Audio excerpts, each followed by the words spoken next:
અમદાવાદમાં બનેલી પ્લેન ક્રેશની દુર્ઘટનાની માસિક પુણ્યતિથિ ગઈ. દાદાની સરકારે પ્લેન ક્રેશમાં જે ટીમ વર્ક બતાવ્યું તે કાબિલે દાદ માંગે તેવું હતું. ટીમ ગુજરાત તરીકે ક્રાઇસિસ મેનેજમેન્ટમાં નંબર 1 આપી શકાય તેવું કામ દાદાની સરકારે કર્યું.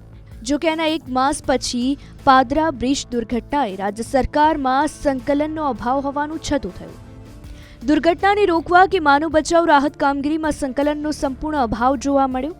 19 નિર્દોષોના મૃત્યુ થયા. આવી દુર્ઘટનામાં પણ ઘટના સ્થળે રાજ્ય સરકારના કોઈ મંત્રીએ બનાવના દિવસે મુલાકાત ન લીધી. લોકોના રોષનો ભોગ બનવાની બીકે ઘટનાના 56 કલાક બાદ રાજ્ય સરકારના આરોગ્ય મંત્રી ઋષિકેશ પટેલ ગયા. મુખ્યમંત્રીએ હજી સુધી મુલાકાત પણ નથી લીધી.